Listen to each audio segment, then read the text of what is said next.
खुलुमबाय Bodoland एंखं television studio आं हायना सिगयारि दिनैनि गाहाय रादाबफोराव दङ।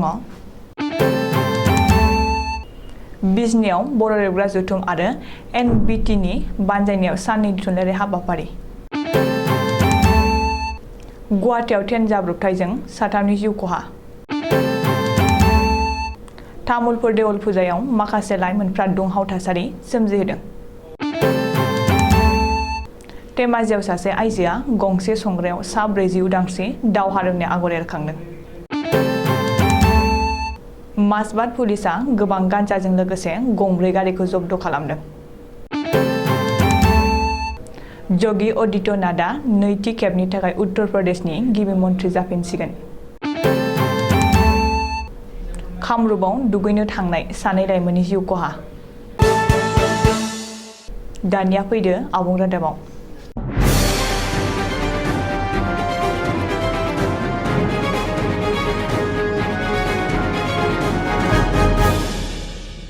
चिरां जिल्ला आरो बङाइगाव जिल्लानि सिमायाव थानाय बिजनियाव रैमालि एकाडेमि फरायसालिमायाव बर' रेबग्रा जथुमनि 38थि जोनोम सानखौ सानब्रैनि हाबाफारिजों गाजा गोमजायै खुंफुंनो लानाया बिस्तिबारनिफ्राय जागायदोंमोन। थामथि सानाव सनिबारखालि फुंनि 9 रिंगायाव जागायजेननाय हाबाफारिखौ पद्मश्री डक्टर मंगलसिं हाज'वारिया बेखेवजेनदोंमोन आरो बेनि उनाव बर' रेबग्रा जथुमनि गाहाय नेहाथारि आनन्दराम औवारिया बराय बिबुंथि होनानै बयखौबो बरायदोंमोन। थामथियाव हांख्रायजानाय आलासि बिजनि फरायसालिमानि गोरायुं डक्टर बिराजगिरि बसुमतारी आरो चालबारि फरायसालिमानि गोरायुं डक्टर जगत चन्द्र बसुमतारी मोनहाबो गावबा गावनि बिबुंथिजों बे हाबाफारिखौ जोबोर बाख्नायदों आरो उननि समाव बेबायदिनो बर' राव थुनलाइखौ जौगाहोनो थाखाय जाहाथे भारत सरकारनि बे नेशनेल बुक ट्रास्ट इन्डियाया बर' रेबग्रा जथुमजों जथायै खामानि मावलांबाय थायो बेखौ हास्थायनानै खावलायदों। सनिबारखालि बे हाबाफारियाव गावबा गावनि सोरजिनाय बर' लाइमोन लिरगिरि खुगा सल'बाथा फरायनाय जायो आरो बे हाबाफारियाव गासै 15 फरायगिरि आरो सासे मासिगिरिया मोनथाम बाहागोआव जाफुंसारदोंमोन। बर' बाजारनि थेंफाख्रि हारिमु आफादा बाहागो लानानै मोसाखावरिफ्रा मोसादोंमोन। बेनि अनगायैबो सेरजा दामजु दामनायाव आखा-फाखा डक्टर गोमोथाव बसुमतारीया गावनि सेरजानि मिलौदो देंखोखौ दामनानै खोनासंहोदोंमोन आरो बयखौबो थामजिम खालामदोंमोन। जागायजेननाय हाबाफारियाव गासै 900 लिरगिरिफोरा खोनासंगिरि जानानै थुबुर जादोंमोन। बेनि उनाव 4थि सानाव सनिबारखालि बर' रेबग्रा आइजो खन्थाइयारि जथुम खुंफुंनाय जागोन होननानै बर' रेबग्रा जथुमनि गाहाय नेहाथारि आनन्दराम औवारिया मिथिहोदों। ट्रेन लामाखौ बारनो नाजानायावनो 3 सुबुंफ्रा ट्रेनजों जाब्रबथाय जादों।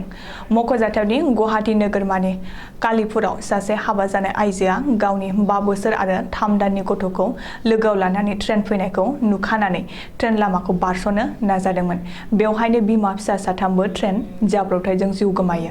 सुलुङाव मिथिनाय बादिब्ला ट्रेन जाब्रबथायजों जिउ गोमानाय आइजोआ तिरेनेपारा गामिनि थागिबि मानुवार बेगम होनना सिनायथिनाय जादों।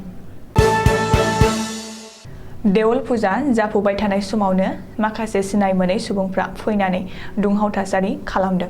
मख'जाथावदि तामुलपुर जिल्लानि जगबारि निर्जिपिनियाव देवल फुजा जानाय समावनो माखासे सिनाय मोनै लाइमोनफ्रा हरनि हारिमुआरि दिन्थिफुंनायाव जायगायाव थांनानै गासै चेयार टेबिलफोरखौ बुफाय बुसि गारख्रुबजोबदों। देवल फुजा जाफुबाय थानाय समावनो माखासे सिनाय मोनै सुबुंफ्रा फैनानै दुंहाव थासारि खालामदों। मख'जाथावदि तामुलपुर जिल्लानि जगबारि निर्जिपिनियाव देवल फुजा जानाय समावनो माखासे सिनाय मोनै लाइमोनफ्रा हरनि हारिमुआरि दिन्थिफुंनायाव जायगायाव थांनानै गासै चेयार टेबिलफोरखौ बुफाय बुसि गारख्रुबजोबदों। सुलुङाव मिथिनाय बादिब्ला खाथियाव थानाय पहरा होबाय थानाय पुलिसफोरा लाइमोनफोरनि दुंहाव थासारि खालामनायखौ दबथायनो हायाखै होनना मिथिहोदों।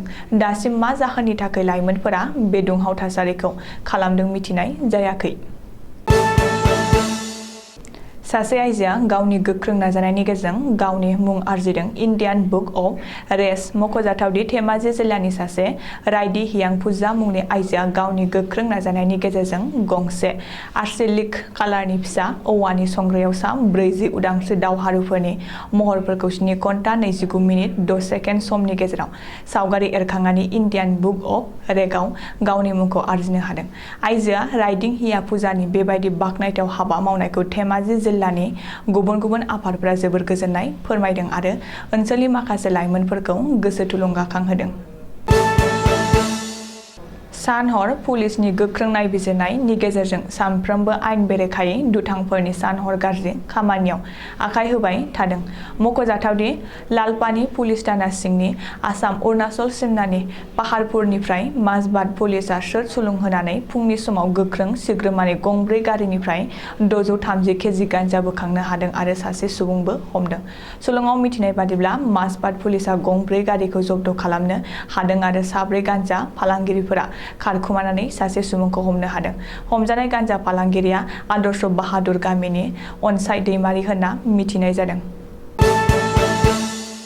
गासै गं 403 मासि थानाय उत्तर प्रदेश बिधान सभा बिसायख'थियाव बिजेपि दोलोआ गासै 255 मासि देरहानो हानानै नैथि खेबनि थाखाय उत्तर प्रदेशनि गिबि मन्त्रि महरै योगी आदित्यनाथ सायख'नाया रोखा जाबाय। मख'जाथावदि हिन्दुफोरनि गोख्रों दैदेनगिरि महरै मिथिसार जानाय योगी आदित्यनाथआ फैगौ 25 मार्चआव उत्तर प्रदेशनि लखनऊआव मोनाबिलिनि 4 रिंगायाव खुंनो लानाय समायखिरा हाबाफारियाव जानो गोनां माखासे एम.एल.ए.फोराबो समायखिरा लागोन। सुलुङाव मिथिनाय बादिब्ला बे समायखिरा लानाय हाबाफारियाव आलासि महरै गाहाय मन्त्रि नरेन्द्र मदिया आरो गोबां बिजेपि दोलोनि गोजौ थाखोनि दैदेनगिरिफोर बाहागो लागोन होनना मिथिनाय जादों।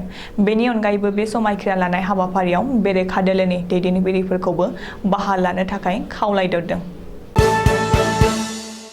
दैमायाव सानै लाइमोना दुगैनो थांनानै गबनानै थैदों।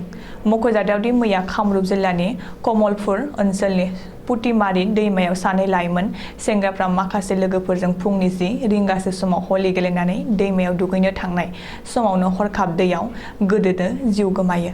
सुलुङाव मिथिनाय बादिब्ला दैयाव दुगैनानै थैनाय सानै लाइमोन सेंग्राफ्रा कमलपुर ओनसोलनि थागिबि होनना मिथिनाय जादों आरो बिसोरनि मुंफ्रा फारियै प्रदीप शर्मा आरो कौशिक शर्मा होनना मिथिनाय जादों।